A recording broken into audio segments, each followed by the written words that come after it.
যে কর্মসূচি, এই কর্মসূচিতে এটাই প্রমাণ করে বাংলাদেশ জাতীয়তাবাদী দল বিএনপি এবং বর্তমান সরকার যে উদ্যোগ নিয়েছে এই বিক্ষোভ কর্মসূচি, এটা অতীতেও আমাদের বিএনপি সরকার করেছিল।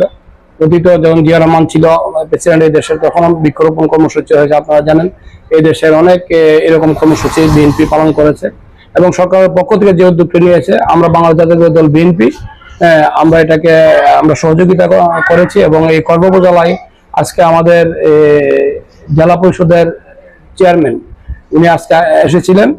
তো আজকে আমরা ওনাকে সহযোগিতা করেছি কর্মজেলা বিএনপির পক্ষ থেকে, আমরা ওনার সাথে ছিলাম।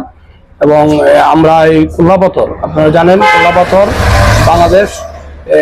বাংলাদেশের দ্বিতীয় জাতীয় শহীদ মিনার হল কুল্লাপাথর শহীদ মিনার। সেখানে সশরীরে যুদ্ধ করে অনেক যোদ্ধা এখানে শহীদ হয়েছে।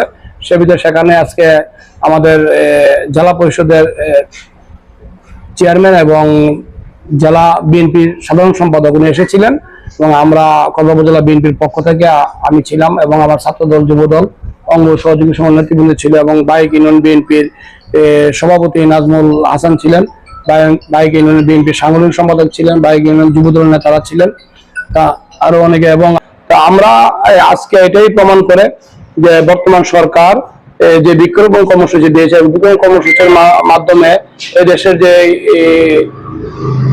সামাজিক অবস্থান এবং প্রাকৃতিক অবস্থান পরিবর্তন করে এই দেশকে একটি সুন্দর রাষ্ট্রে পরিণত করতে চাই।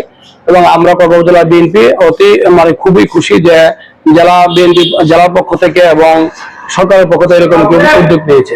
আমি কক্সবাজার জেলা বিএনপির পক্ষ থেকে মাননীয় প্রধানমন্ত্রী তারেক রহমানকে ধন্যবাদ জানাই এবং জেলা পরিষদের চেয়ারম্যান জনাব সিরাজ ভাইকে ধন্যবাদ জানাই এবং আমাদেরকে সহযোগিতা করেছেন নাজমুল হাসান ইউনিয়ন বিএনপির সভাপতি এবং ইউনিয়ন বিএনপি নেতাকর্মী সবাইকে ধন্যবাদ জানাই কক্সবাজার বিএনপির পক্ষ থেকে।